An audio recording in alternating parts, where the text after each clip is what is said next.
వార్త రాసేది కాకుండా నీతి లేకుండా నిజాయితీ లేకుండా వ్యవహారం చేయడం చాలా దురదృష్టకరం. చాలా మందిని రాజకీయంగా వారి వ్యక్తిత్వాన్ని దెబ్బతీసే విధంగా, చంద్రబాబును ఆకాశానికి ఎత్తే విధంగా రాసే అలవాటు ఈనాడు పత్రిక ఉంది. మరి ఈరోజు అదే కథనాన్ని ఈరోజు రాశారు. దాదాపు 2001లో 74 ఎకరాల చిల్లర, అంటే దాదాపు 75 ఎకరాలు మేము అక్కడ సంబంధించిన వ్యక్తుల దగ్గర, ఆ మండలానికి సంబంధించిన వ్యక్తుల దగ్గర కొనుగోలు చేయడం జరిగింది. మా కుటుంబ సభ్యుల పేరు మీదుగా అవన్నీ కూడా రిజిస్టర్ చేయడం జరిగింది. దాన్ని అభూత కల్పనలు కలుపుతూ కేవలం 23 ఎకరాల భూమిని 75 ఎకరాలు ఎట్లా అయింది అని చెప్పి వాళ్ళు రాయడం జరిగింది. మరి నేను ఒకటే మీ అందరికీ కూడా తెలియజేస్తా ఉన్నాను, మీ ద్వారా ఈ రాష్ట్ర ప్రజలకు కూడా, చంద్రబాబు కుట్రలు కుతంత్రాలు ఈ రాష్ట్ర ప్రజలకు ముందే బాగా తెలుసు. దాంట్లో ఇంకా పెద్ద ఎత్తున ఈరోజు మా మీద ఒక వ్యక్తిత్వ హననాన్ని చేపట్టాడు. ఈ పచ్చ పత్రికల ద్వారా, పచ్చ మీడియా ద్వారా. మరి ఇది ఏదైతే ఈ ల్యాండ్ ఉందో ఇది 1981లో డైరెక్టర్ ఆఫ్ సెటిల్మెంట్స్ మాకెవరైతే అమ్మారో వాళ్లకు ఆర్డర్ ఇవ్వడం జరిగింది. ఆర్డర్ ఇచ్చేది కాకుండా అది ఆ తర్వాత రెవెన్యూ వాళ్ళు ఇంప్లిమెంట్ కూడా చేయడం జరిగింది. ఆ తర్వాతే వాళ్ళ దగ్గర నుంచి మనం కొనుక్కోవడం జరిగింది. ఆ రోజు ఆర్డర్ సెటిల్మెంట్ డైరెక్ట్ ఇచ్చిన అసదుద్దీన్ అహ్మద్ అని చెప్పి ఐఏఎస్ ఆఫీసర్ ఇవ్వడం జరిగింది. ఈ కాపీ మీ అందరికీ కూడా చూపిస్తా ఉన్నాను. అవసరమైతే మీ అందరికీ కూడా జిరాక్సులు తీసి కాపీలు కూడా ఇవ్వడం జరుగుతుంది. అదేవిధంగా అక్కడ ఏదో అధునాతన గెస్ట్ హౌస్ కట్టినామంటారు. 2001లో కొన్నప్పుడే అక్కడ రాత్రులు బస చేయాలంటే పని చేసే వాళ్ళందరికీ కూడా ఒక సెక్యూర్డ్ ప్లేస్ ఉండాలని చెప్పి ఆ రోజే మేము అక్కడ కట్టడం జరిగింది. ఆ తర్వాత అప్పుడే మామిడి చెట్లు పెట్టడం జరిగింది. దాదాపు 24-25 సంవత్సరాలు అయితే ఈరోజు మళ్ళా అది అటవీ భూమి అన్యాక్రాంతం అయిపోయిందని చెప్పి మాట్లాడడం జరుగుతుంది. మీకు ఒకటే నేను తెలియజేస్తా ఉన్నాను, కిరణ్ కుమార్ రెడ్డి ముఖ్యమంత్రిగా ఉన్నప్పుడు వెంకటరమణారెడ్డి అని చెప్పి ఏదైతే ఒక తెలుగుదేశం పార్టీ నాయకుడు ఉన్నాడో అతను ఆ రోజు ముఖ్యమంత్రికి కంప్లైంట్ ఇస్తే కిరణ్ కుమార్ రెడ్డి దాని మీద సర్వే చేయించి అదంతా కూడా రెవెన్యూ వాళ్ళు, ఫారెస్ట్ వాళ్ళు జాయింట్ సర్వే చేసి ఇది ప్రైవేట్ ల్యాండ్, ఇది ఫారెస్ట్ డిపార్ట్మెంట్ సంబంధం లేదని కూడా తేల్చడం జరిగింది. అదే మళ్ళా 2014లో అదే వెంకటరమణారెడ్డి మళ్ళా చంద్రబాబుకు పిటిషన్ ఇస్తే ఆ పిటిషన్ ద్వారా మళ్ళా ఎంక్వైరీ చేయించి మళ్ళా అదే తేల్చడం జరిగింది. వాళ్ళు హైకోర్టులో కూడా వెంకటరమణారెడ్డి ఇస్తే హైకోర్టులో కూడా దాని మీద ఉత్తర్వులు ఇవ్వకుండా డిస్మిస్ చేయడం జరిగింది. మరి ఈరోజు ఆ భూమిని 23 ఎకరాలు 75 ఎకరాలు కావాలంటే ఎలాగా ఇచ్చాడు అతను సెటిల్మెంట్ డైరెక్టర్. మరి ఆ భూమి ఎక్స్టెంట్ 75 acres 74 cents అని ఇచ్చారు. సర్వే నంబర్లు వచ్చి 295, 296 అని ఇచ్చారు. మరి ఇంత క్లియర్ గా ఇచ్చాడు. ఇచ్చేదే కాకుండా ఫారెస్ట్ గెజెట్ ఉంటుంది. ఫారెస్ట్ గెజెట్ లో 1968లోనే అది వాళ్ళు పక్కకు పెట్టేశారు. ఆ ఫారెస్ట్ గెజెట్ కూడా మీకు చూపిస్తా ఉన్నాను. ఇది ఫారెస్ట్ గెజెట్.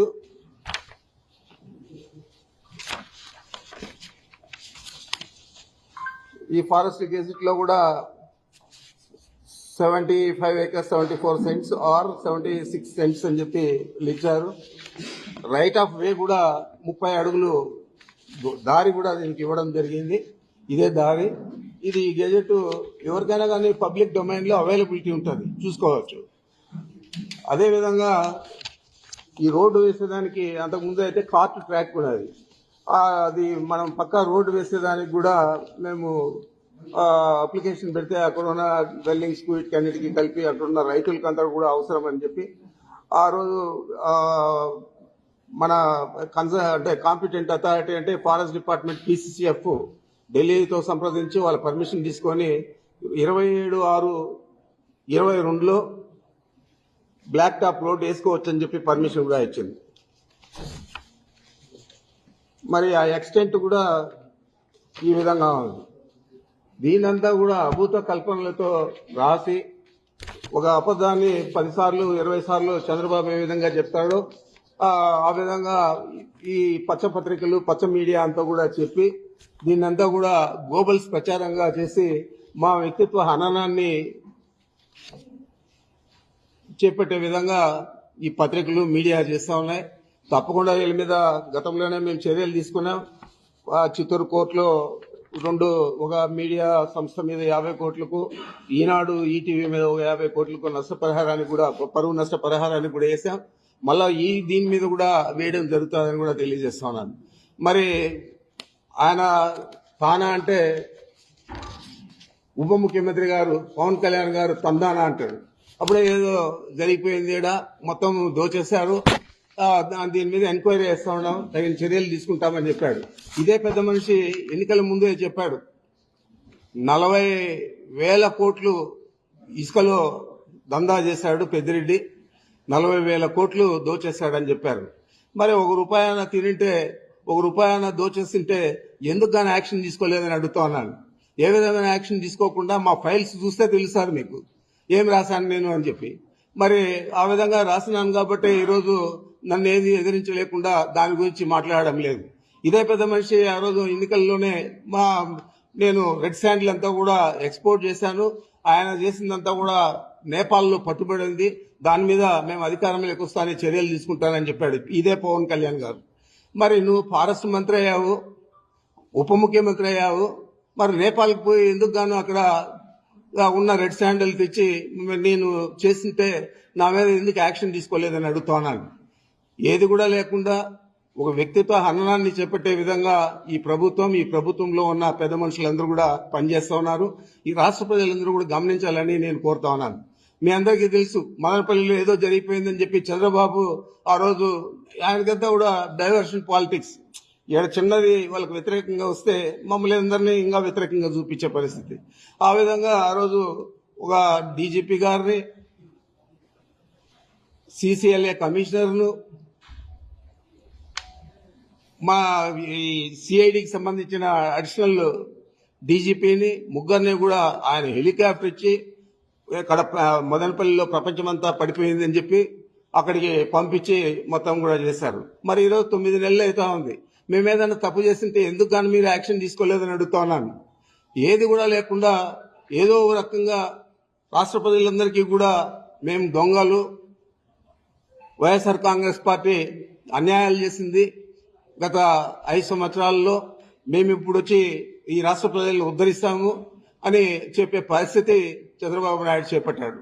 నేను ఒకటే అడుగుతా ఉన్నాను, అయ్యా నువ్వు అన్ని హామీలు ఇచ్చావు, అబద్ధం మీద అబద్ధం చెప్పావు, అబద్ధం చెప్పకుండా చెప్పావు, మరి ఇన్ని సూపర్ 6 అన్నావు, సూపర్ 7 అన్నావు, మరి నిన్నటి పరిస్థితి ఏంది అని అడుగుతా ఉన్నాను.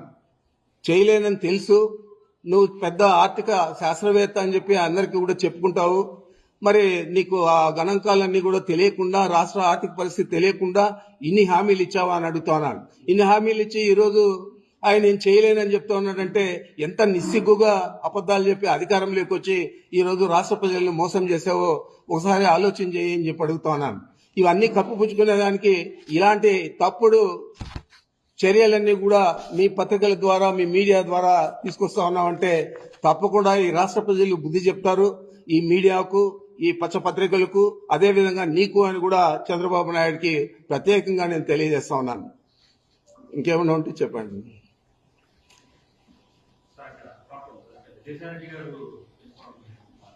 అదే ఆయన సొంత విషయం, మనకేం సంబంధం.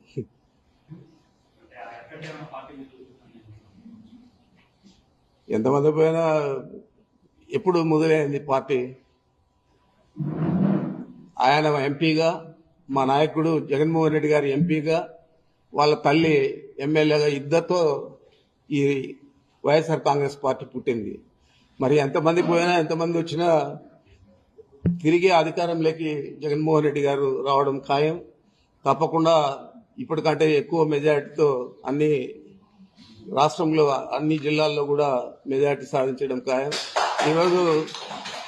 ఈరోజు ప్రజలందరూ మనం చూస్తా ఉన్నాం. ఎన్ని హామీలు ఇచ్చారు, ఏదైనా చేశారా? ఏదో అరాకొరా ఇచ్చే పెన్షన్లలో కూడా ప్రతి నెల కూడా కొన్ని తీసేస్తా ఉన్నారు. ఇప్పటికే 3 లక్షల చిల్లర తీసేశారు. మరి ఇలాంటి ప్రభుత్వం మనం ఎప్పుడు కూడా గతంలో చూడలేదు. 2014లో చెప్పిన అబద్ధం చెప్పి అధికారంలోకి వచ్చాడు.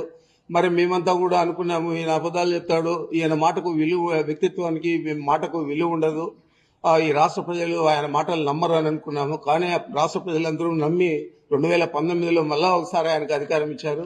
మరి ఈరోజు రాష్ట్ర ప్రజలే కాదు, ఈ రాష్ట్రం కూడా ఆర్థికంగా చాలా వెనుకబడైపోయే పరిస్థితి ఉంది.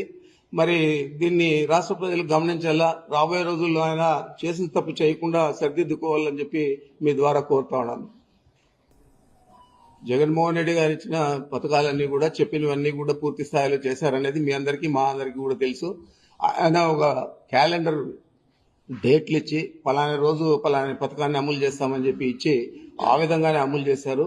మీకంతా తెలుసు 2 సంవత్సరాలు చాలా ఇబ్బందుల్లో ఈ రాష్ట్రం కాదు, భారతదేశం కాదు, యావత్ ప్రపంచం అంతా కూడా కరోనాతో బాధపడే సమయంలో కూడా ఆయన చెప్పిన మాట ప్రకారం, ఇచ్చిన తారీఖు ప్రకారం అన్ని పథకాలు కూడా అమలు చేసిన ఘనత జగన్మోహన్ రెడ్డి గారిది.